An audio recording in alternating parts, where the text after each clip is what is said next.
Welcome to Real Clear Politics on Sirius XM for Thursday, August 7th. I'm Andrew Waldworth, and joining me are Real Clear Politics president and co-founder Tom Bevan and RCP White House correspondent Phil Wegman. So this morning, 12:01 on Thursday a.m., Trump's tariffs took effect. The White House says that goods from more than 60 countries and the European Union will face tariff rates of at least 10%. And Trump said the U.S. will be, quote, taking in hundreds of billions of dollars in tariff revenues. So, Tom, is this the Liberation Day that we were promised last spring? And what do you make of it? I was going to say, it feels like Liberation Day all over again. Remember when Trump declared this Liberation Day, what was it, early April of this year, and people lost their minds. I mean, it was the, apocalypse for the economy, and stock market, went bonkers, but none of those predictions came to pass. I mean, yeah, we got a bad jobs number last month, which Trump disputes, by the way, and fired the person who issued it. But GDP growth is decent, and the economy doesn't seem like it seems like it's still kind of moving along. But again, here we go with all the predictions that this is going to tank the economy and prices are going to increase, and et cetera, et cetera. So again, I will say what I said from the beginning. Let's let this stuff play out and see exactly what happens. And there's no question, though, that Trump has continued to use tariffs and push tariffs to try and reset the global order when it comes to trade. His contention is that America's been getting ripped off by all these countries forever and ever and ever, and that we need to basically sort of reorient our trade relationships and get them, get better deals for America. That's what he's been trying to do. That's what he says he has been doing. There's obviously some dispute about just how successful they've been, but there's no question that this is a central thrust of his presidency, and it continues as we, hit the 200-day mark. Mm-hmm. Phil, is there any worry within the White House that these sort of economic indicators that are not heading in the president's direction mean something? He can fire the people who give him these numbers, but the numbers don't change because of that. The market is, a little on tenterhooks about this still. I think that's fair to say. And there's a lot of uncertainty, and uncertainty is not something that business people enjoy. So in the White House, what's the temperature? Right now, this White House publicly is saying that tariffs are the best things ever. I mean, Donald Trump has set the tone. He says it's the most beautiful word in the entire dictionary. But the last couple of months have almost been the phony war in Trump's trade war. We haven't seen these tariffs go into effect in the way that he promised. There's been a lot of revision. We don't know if these tariffs are permanent or what's actually going to happen. That was the story of the summer. Now, there's finality to it. If you weren't able to make a trade deal, Trump says that the deadline is passed. He'll, hear from different individual nations, but for the most part, the die is cast, and Donald Trump is getting what he always wanted. There were some indicators, like you mentioned, Andy, the jobs numbers that were revised down. That's a little worrisome, but thus far, as business and consumers have been waiting for these tariffs to take effect, for this new global world order of trade to go online, we've seen the consumer be pretty resilient, and we've seen, significant growth. So, we'll see at the end of the year what happens, but it kind of remains a big question mark. Yeah. Well, Tom, one of the virtues of free trade, supposedly, is that nobody, including Donald Trump, is smart enough to sort of direct something as complex as the global trading system. And what you end up with is him making all these decisions like, okay, I'm going to have I'll have a 10% tariff on a country, but not for certain types of their imports. So we're seeing that certain, the tech sector is getting cut around, the minerals, glass for Apple phones, whatever. You end up with sort of a Swiss cheese kind of approach to this, and a lot of unintended consequences as a result. So, when you say that, let's just see what's going to happen here, we've sort of have run this experiment before, and we sort of decided that free trade, letting the market decide, these things to the extent possible worked better for the American economy than something like this, where, lobbyists show up at the White House and say, hey, What? don't tax Okay, me. Frederick You Tax the saying other they guy. decided this? Are you talking about Smoot Hawley? What are you talking about? I'm just, well, Smoot Hawley It's would be example one, yes. But okay. Look, you definitely have a sort of Swiss cheese approach. The Wall Street Journal had a story today saying all of our trading partners are scrambling to get carve-outs and exemptions, and Mexico got their 90-day exemption, and Right. some of the stuff with Canada and Mexico was sort of previously exempted under the USMCA. So yeah, there are a lot of moving parts here, and it doesn't all like it's not poetry in motion, let's say. But and obviously unintended consequences there will be from some of these decisions. But I think if you step back, the broader picture, as I said before, is trying to, and look, Trump says there hundreds of billions of dollars are flooding the treasury, right? And Right. that's true. And then, but then also the question is, well, does that mean that money is not being paid for by U.S. consumers who are paying higher prices for these goods? Or, how are those tariffs affecting the flow of goods and supply chains and businesses and their ability to forecast and all of these things? So yeah, it's incredibly complex. But Trump is trying to, again, I think, reorient our trade relationships in a way that he thinks, he just tweeted this thing out the other day on True Social, right? Like, if you make chips abroad, 100% tariff. You make them here, no charge, right? Okay. I mean, we'll see how that plays out in practical effect, but just as a sort of policy matter, I mean, it's pretty clear what he's trying to do. And so I think, that's the broader takeaway here. And then the question is, well, is it going to actually play out like that over the next year or 2 years? Because this is obviously a multi-year process. And we don't know the answer to that question, but that's clearly where they're trying to steer the ship. Yeah. Well, in terms of running the experiment, we'll just point out the term lobbying, which we use and throw around a lot, comes from people lobbying about the tariff. They used to hang out at the Willard Hotel to meet with Ulysses S. Grant, the president who was there. And he called them lobbyists because they were there. And basically what they were there was to get these carve-outs on tariffs. So this is for the Very swamp. distinguished line of work. Yes, for the Swampville, this is a great day. Yeah, certainly for the swamp, it's a great day because you have all of these special interests and industries rushing to try and get exemptions. And your point is well taken. This was going to happen. It's been happening since Liberation Day. I think that, there's one model where all of these nations trade, and they trade to their comparative advantage. And as a result, the consumer benefits from what is most efficient, sort of the invisible hand model. The argument from the White House, and the one that is predominant in the Republican Party currently, though, is they say there was no such thing as fair trade previously because the Germans had tariffs on our automobiles. The Japanese had tariffs left over from, the post-war economy. And so what they want is to start negotiating down some of these tariffs. At least that was the initial idea of reciprocity. Now, Trump is taking sort of a longer view. For instance, with the semiconductors, he doesn't just want low tariffs. He wants to protect an American industry. And underlying all of this is this belief that what the market finds most efficient, this administration doesn't think is the most just and doesn't think is in the best interest of the country.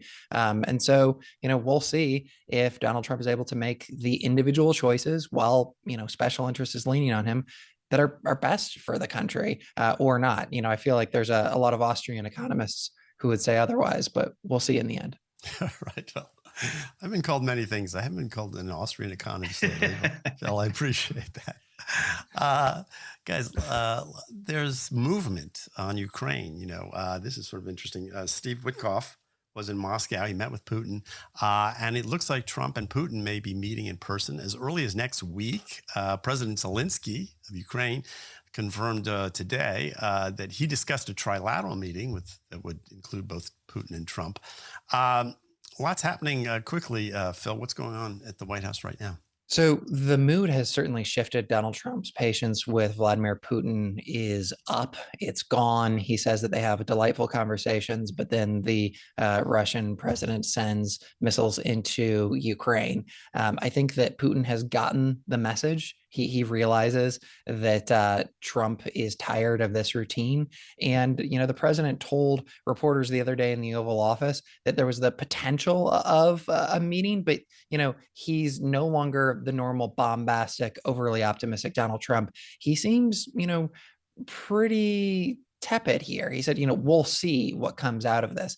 It's up to Vladimir Putin, I think, at this point, to keep Donald Trump at the table. Yeah, it's interesting that Trump has taken a much tougher line against Putin, and we've seen his public frustration where he's expressed how he was disappointed in Putin and the way the talks have gone. As Phil mentioned, they have a good talk, then missiles are flying, and he seems to sort of come to the end of his patience with Putin, and he started slapping tariffs on India just the other day because they were buying oil from Russia and giving them sort of an outlet.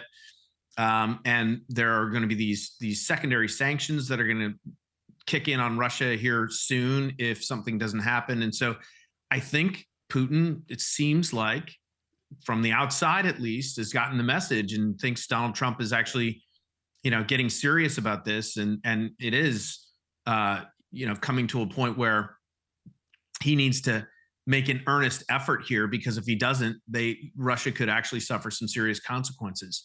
And he seems to be driving Trump into the arms of the Ukrainians, and he's been much more favorably disposed to Zelensky and the Ukrainians than he was when this whole thing started. So we'll see what happens with this meeting, if and when it happens, and whether it actually produces some results.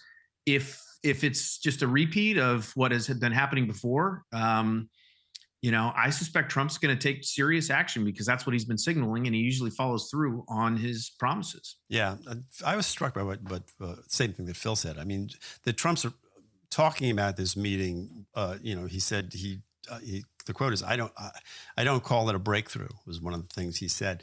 I will be surprised if the meeting actually takes place, because I don't think you have this kind of a meeting unless you've really got something baked. And I don't know if they have enough time to sort of bake an agreement that they would come out. Well, the armistice, peace agreement is probably beyond what we'd be looking for right now. But it'll be interesting to see. And I think that Zelensky's got to be a little worried about this, because Trump has signaled, Phil, that he seems to be interested in trading away parts of Ukraine in order to get this an armistice agreement, and that's not what Zelensky wants. It's not what he wants, and it's what he was warning about when, the American politicians were on the campaign trail. You had Zelensky out there saying that J.D. Vance's proposal for bringing this war to an end was radical and extreme. He's got to feel good, though, Zelensky, about where things stand now.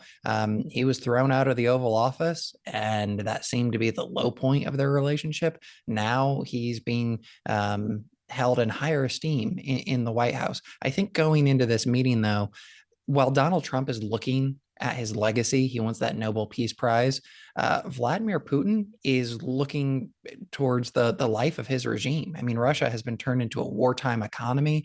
Everything has been reoriented towards that one purpose.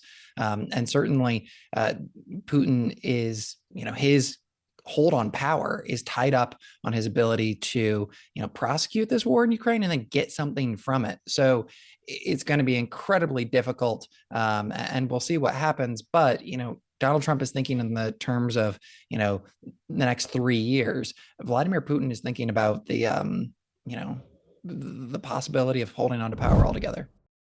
Tom, Donald Trump is starting to get some pushback on his plans for redistricting from within his own party this time, specifically from Republican representatives from blue states. There's a bill introduced by Representatives Kevin Kiley of California, Mike Lawler of New York, to negate any congressional map that is drawn before the 2030 census. That's because they're most likely to lose their seats. Tom, it doesn't seem that Trump cares about a few Republicans who might lose their seats, but it does raise some questions of where is this thing all going and where does it end? Yeah, we don't know. And certainly those representatives are worried that they're going to get, retaliated against in California, New York, and other places as this thing sort of blows up into a full blown war across these states. Look, Trump is the one who pushed for Texas to move forward with this. They're looking to net 5 seats, but now Gavin Newsom's talking about redrawing borders in California and picking up, five seats for Democrats or maybe more. So negating what Texas does and maybe even then some. And you've got other folks, JD Vance is in Indiana, Phil's home state, trying to squeeze another Republican seat out of there, which is already a heavily Republican congressional majority. So I don't know where this ends. I don't know. We could be finding ourselves in a situation where these states are redistricting all the time. I mean, eventually you get to a point where, you can't get any more blood from the stone. I mean, there's just nothing left to do. And clearly, I think all of these maps are going to get challenged in courts as being unconstitutional and violating, some constitutional rights for representation. And so all this stuff's going to get tied up legally. That's the only thing that's almost certain to come out of all of this. Yeah. I like the fact that Massachusetts, the governor is talking about redistricting when there isn't a single Republican representative from the state. But Phil, we talked earlier about unintended consequences, but it does seem that there's some unintended consequences to this. And one of them is Kevin Kiley and Mike Lawler making the case that, hey, we're Republicans too. And by doing this, you're basically putting us out of business. Oh no, Mike Lawler, that champion for the above average taxpayer in blue New York. I mean, that's what the rest of the Republican Party is going to say. Congratulations for slowing President Trump's agenda because you wanted to make certain you get a state and local tax income deduction. I mean, the rest of the party doesn't care. We've already seen sort of the blue dog Democrats disappear. More moderate Republicans are on their way out. The effect of this will be to make the Democratic Party much more progressive and to make Republicans, more populist and conservative.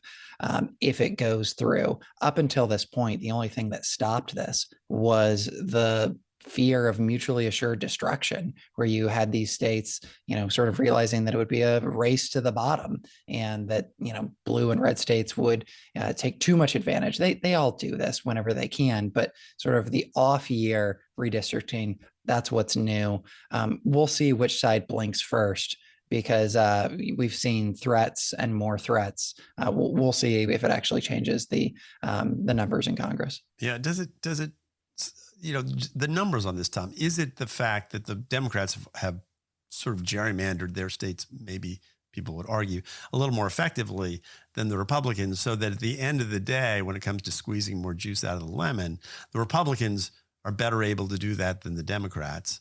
Or is that not the case? Is it, we're just going to sort of end up sort of back to where we were because they'll just be trading districts in different states? And to Phil's point, you'll end up with, two parties that are more sort of ideologically aligned or than before. And gosh, is that a good thing? Yeah, I mean, it certainly could be. One outcome is that we end up with really no net gain for Republicans or Democrats at the end of this process, right? Republicans maximize their strength in redistricting red states. Democrats do the same, and they both manage to, basically squeeze out a few members of the other party, and it's a wash. But as a result, folks like Mike Lawler and others would end up losing their seats. And is it going to be like Jasmine Crockett would lose her seat in Texas, according to the new maps? Apparently, that would be, she's about as progressive as you get. So I probably on balance, you'd end up with more polarized parties, but not in there will be some exceptions to that rule, I'm sure. But the question is, when we do this, if we go down this road where we're redrawing maps constantly, every couple of years, that's just not a good thing for this. It's just not a good thing for, I think, the country or for the body politic to be engaged in hand-to-hand political combat year in and year out. Right.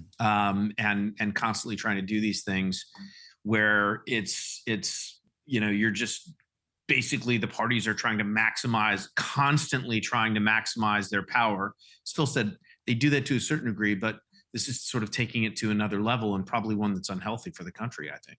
Yeah. Well, while we're talking about redistricting, these are interesting.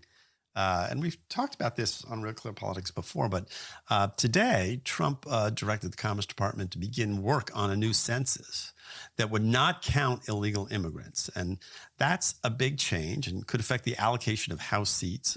People may not know this, but the way this works is that every 10 years we do a census, and then we apportion the 435 House seats based on that data.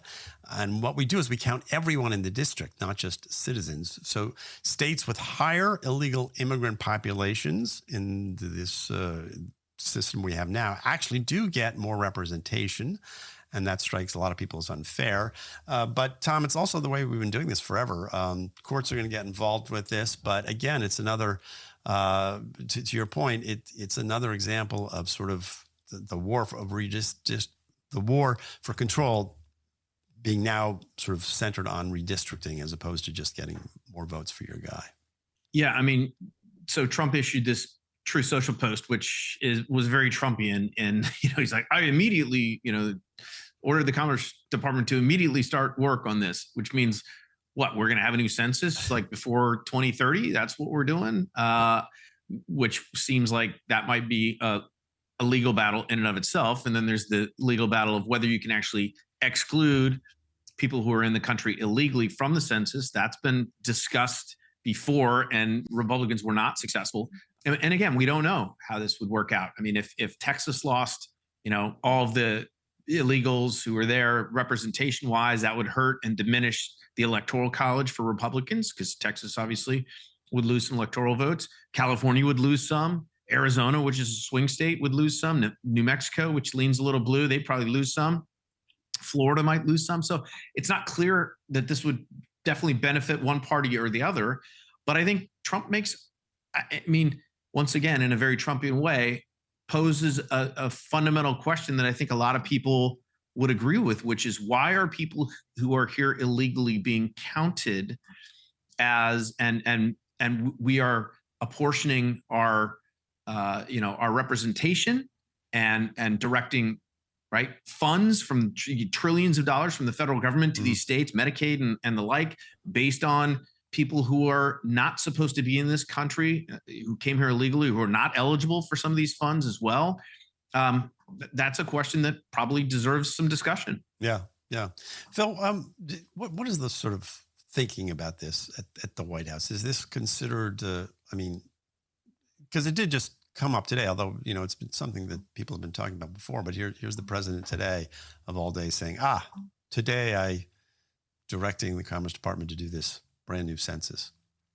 Yeah, there's been a lot of discussion about the census. I'm not certain exactly what the White House thinking is on this, but more generally, Republicans feel like they have two advantages going into any type of fight over redistricting, regardless of whether or not this new census development holds up in court. They think, one, you have the Trump administration already deporting tens of thousands of illegal immigrants and promising the largest deportation effort in U.S. history. They think that that's going to decrease the number of folks in blue states who would be represented, regardless of legal status. And then also, they're looking at demographic trends where you see, with regards to migration, a lot more people are moving to red states because of cost of living. I think that's, those two factors give Republicans more confidence going into this fight.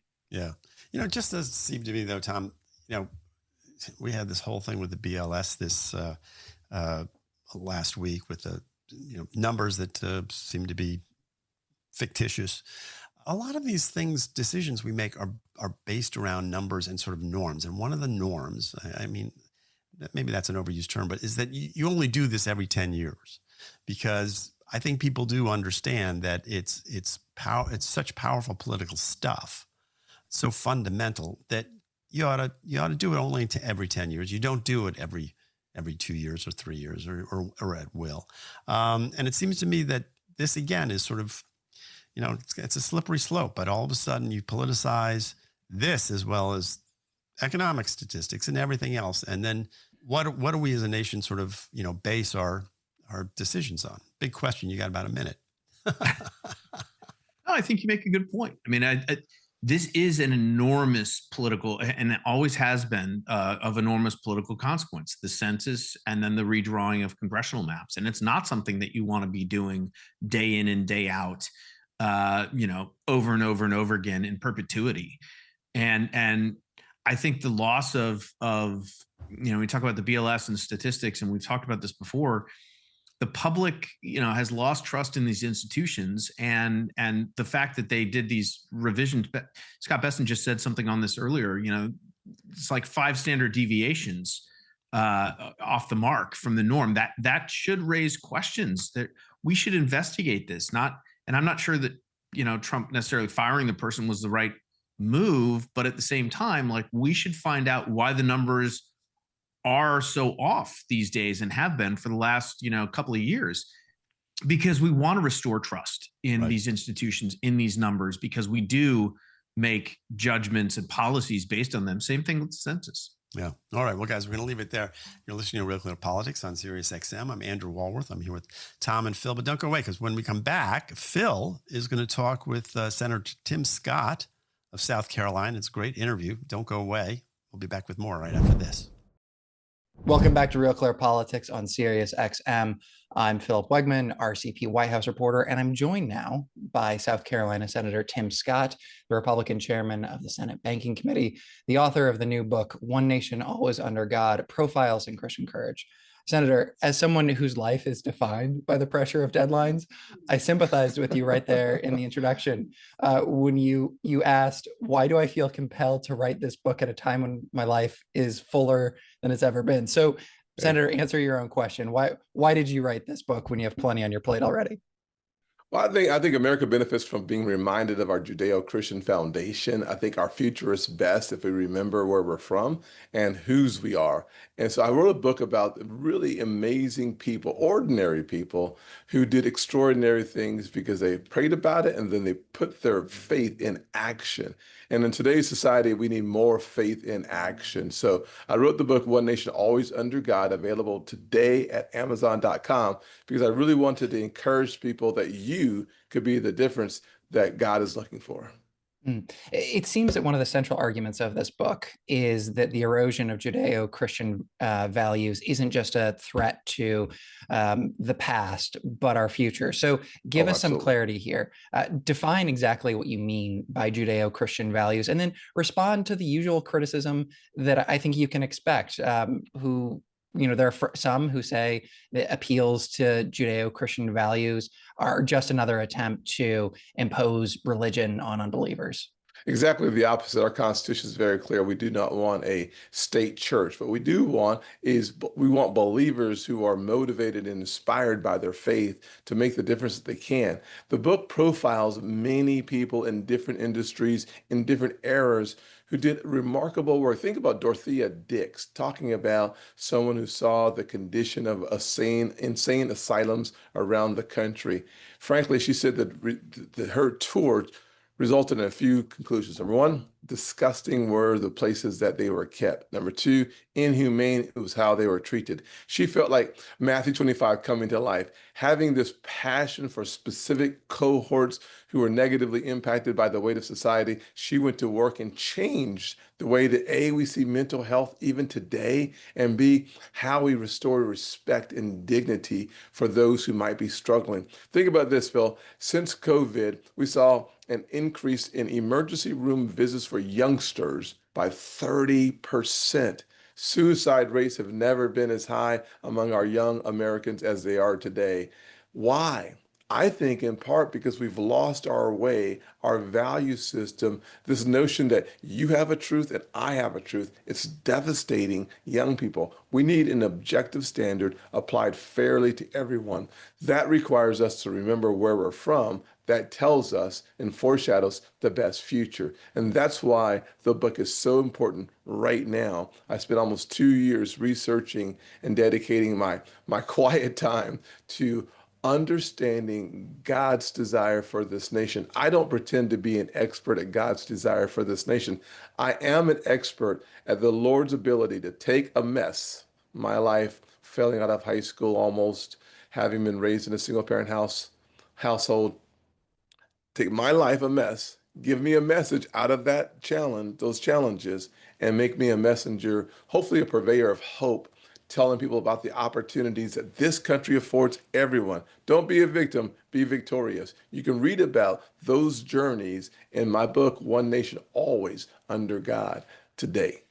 Yeah, I found it interesting how the first chapter recounts this showdown that Oh, you yes. had on The View, where Sonny Hostin insists that America hasn't yet met its promise. And then in the second chapter, you introduce the story of William Lloyd Garrison standing firm in his principles, even in the face of a lynch mob. And I know this is kind of a long Yes. windup, but William Lloyd Garrison, he famously burned the U.S. Constitution because he was unhappy with the gradualism of abolition, with the slow process of becoming a more perfect union. So what do you say to those on the right today, writers like Adrian Vermeule, Curtis Yarvin, and others who Vice President Vance reads, and who now argue that a centuries-old Constitution is insufficient to meet the modern challenges of the United States?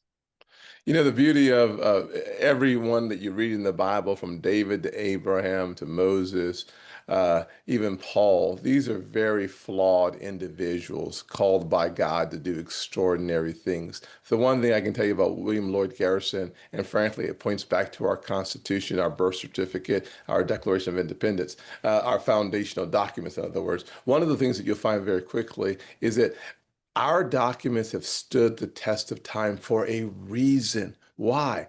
Embedded in them all, whether stated explicitly or implicitly, is this notion that we get our true value from God, not from each other, and not from a government, not from an institution, but from the Lord himself. Number two, because our value comes from him, then our intrinsic value creates this equality across race, across gender, across class. That is unique on the planet. Thank God we have ourselves in a position where today we are centuries better than we were literally centuries ago. And I use the word centuries as opposed to we're just leaping in the right direction or making positive steps in the right direction. That's not true. In the last 60 years, we've moved 200 years of progress. Think about, well, you can't because you're too young, but think about when I was born in the 1960s, my mother going to drink water from a fountain, separate and unequal. Trying to get into a restaurant, impossible. When I went to high school, my 8th grade year before I went to high school, there was a race riot at my high school. And 4 years later, I was the student body president of a school that was 75% did not look like me. How does that progress happen? It's because the Lord Almighty, working through the human heart, changes us so dramatically that it is undeniable, and that is good news for our future if we adhere to the biblical principles that has brought so much change in so little time. The closer we adhere to those scriptures and to those principles, the more likely we are to have tremendous success, and more importantly, to have a significant impact beyond our borders throughout the world. So it sounds like you believe that those Judeo-Christian values embedded in founding documents are more than sufficient for today's challenges. They are the only thing that has proven more than sufficient. Listen, I'm a big believer in Ephesians 3:20 that God is able to do exceedingly abundantly above all that we ask or imagine. But more importantly, let's take that scripture and make it practical. When I stand up and say that we should defend the police, not defund the police, it's because I have a lived experience of being on both sides of that equation.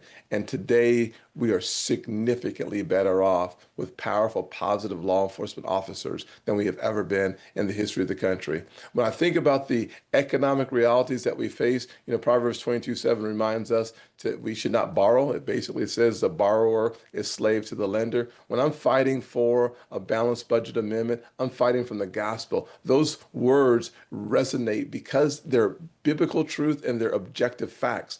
Our foundation and our principles embedded in our foundational documents only reinforce the truth of the scripture. They say, we believe that the Ten Commandments matter because in our Supreme Court, there they are. There is classic evidence, besides our dollars, in God we trust, throughout this nation, throughout history, that only reinforces there is a right side of America and a wrong side of America. The right side of America is when we're following our foundational principles and values embedded, obviously, in a bigger way in the gospel of Jesus Christ, but certainly throughout this country. And to that, we should be singing the praises of a country, a unique country on the planet that represents our best value proposition on the planet. So President Trump encouraged folks to go out and buy your book. I know that you mentioned him exactly Yes. once in this book. It's not a political book, It's but not I'm a political curious, book. you know him better than most, and you aren't shy about your testimony. What kind of conversations have you had about faith with the president? You know, when I decided to endorse the president, I really prayed about it first. And I told the president, I believe that the Lord has allowed me, and frankly confirmed in my own heart, to endorse President Trump. I did so after a lot of prayer because I don't want to politicize my faith. I do want to walk in my faith in political environments and political circumstances, but I never want to bring my faith so low that it is a political weapon. That there are good Republicans and good Democrats who love Jesus, period. But when making a decision in 2024, it was very clear to me that the Lord had a plan for this nation, and I believe that plan included having President Trump lead this nation. And as a result, I think we've seen the first 6 months of his administration have been mind-blowing. I mean, it has been fast, and the vast majority of it good. As a result, we should celebrate the fact that we can have our hand in the process of making change a reality for Americans. I wanted to ask you about this. Those 6 months, I looked at the president's Yes. schedule. He's been to church once. I'm curious, Yes. are you going to encourage your Christian brother? He's a professing Christian. You're going to encourage the president of the United States to get to church more often? Well, the way I try to encourage all the folks that I know to go to church is not by saying, hey, you need to go to church. The better way to do it is to go to church myself. One of the commitments I've made back in 2010 when I was first elected to Congress was to be in my home church 44 times a year on Sundays. And my pastor said, if you do that, you'll be in church more than I am in church, Tim. And I have lived very close, if not exceeding that commitment for all the years I have been in. Maybe 2023 when I was on a campaign trail nationwide, I may not have made it back. I think I made it back Gotcha. at least 40 times, not 44. Well, you're That's the the best banking way to do it. Yeah, you're the banking chairman. And I have to ask you about this executive order Yeah, that sure. the president is expected to sign, pressuring banks for discrimination against conservatives and crypto companies. What's your reaction to the EO? And then is the debanking issue the result of unelected government bureaucrats pushing old policies, or is the problem the banks themselves? Well, I think the answer is a combination of the latter. Yes. Yes, it is in fact the regulators. Listen, let me I'll try to be as quick as I can on this one, Phil. But back a few months ago, I passed legislation called the FIRM Act to remove reputational risk, the boogeyman that regulators have been using to have a chilling effect on cryptocurrency and conservatives as well as conservative organizations. I thought by removing that reputational risk, we would have the best shot at having a level playing field for today's redlining, which today is about red versus blue, conservatives versus liberals. And it used to be about black versus white from a racial perspective. And so I wanted to make sure that I removed that because I just despise and hate discrimination, to be honest with you. And number two, in order for that to happen, we need to get it through the Senate. I got it passed through the banking committee, but it hasn't passed the Senate, nor has it passed the House. Good news is President Trump's executive order achieves the goal of the legislation. I had already had conversations with the OCC, the bank regulator, as well as the FDIC. Both have already removed the reputational risk. President Trump puts steroids on this conversation, and for really good reasons. If you think about Choke Point 1.0, which was the first iteration of debanking, it focused on oil and gas companies as well as gun manufacturers. Choke Point 2.0 focuses much about conservatives, individuals, organizations, and the cryptocurrency sector of our economy, probably the fastest growing sector of our financial footprint. Eliminating reputational risk makes those banks make better decisions. And frankly, we can now hold the banks accountable for whether or not they're actually discriminating against conservatives or not. Here's my hunch. My hunch is based on the Georgia election law, if you remember back to 2021. The banks, Bank of America, big companies, Delta, Coca-Cola, came out in opposition to the law before apparently reading the law, because the law led to the largest increase in turnout of African Americans ever, allowed for early voting, souls to the polls on Sundays. I mean, it was a tremendously successful law, and banks came out of it because the liberal orthodoxy said this must be bad and racist. It wasn't. That's why I came out for the law. And as a result, I asked Bank of America, many of these institutions, what didn't you like about the law? Well, they stuttered and blubbered and had no answers because they hadn't read the law. And so that orthodoxy seems to be closer to the banks, not just about the regulators. And so I'm really pleased about the executive order. You mentioned crypto, and I've got to ask you about President Trump, who's made more than $1 billion in the cryptocurrency space since returning to the White House, and also promoting crypto and the industry. Do you see any conflict of interest there?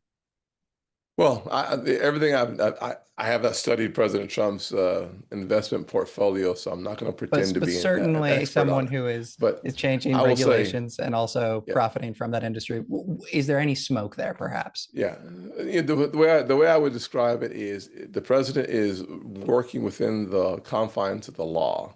Therefore, I'm going to leave that where it is. If all of us will live and work according to the law, harmonizing our approach to the legal apparatus that is there, you do what you want to do. That's on him. And frankly, I think every piece of evidence I've seen, every piece of information I've read suggests that he has done nothing wrong in his decision making, and nor has he conflated or brought the two together in an illegal way.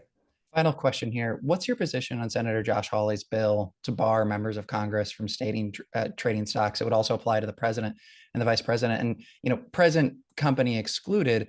Why is it that so many members of Congress seem better off financially when they leave Capitol Hill? Well, listen, that's a good question. I think because of the information that one gathers or garners while you're in office, you become a very knowledgeable person. And hopefully, when you leave Congress, you can apply that extra knowledge in the private sector. I will just say on Hawley's bill itself, I oppose the bill. If you start saying you can't own, I mean, the way that the bill is written, if you are a farmer, you literally can't use your crop in the derivatives market, frankly, as I think is how it was explained to me. It is so punitive that it would not work, number one. Number two, I'm a guy that believes that you should be able to invest. I think you should be prudent in your investments, but there is no question that if you start limiting access to the stock market and to investing overall, you then limit the ability of everyday Americans to become members of Congress or the Senate. Only the rich will be able to make the decision. They'll just put theirs in a blind trust. For those of us who are trading under $1,000 a day, trust me, you don't get rich doing it that way. I will say that I believe that it is important for us to have more modern Americans, everyday Americans, blue-collar Americans, people who struggle to make ends meet, making decisions about the long-term health and viability of our country and our economy.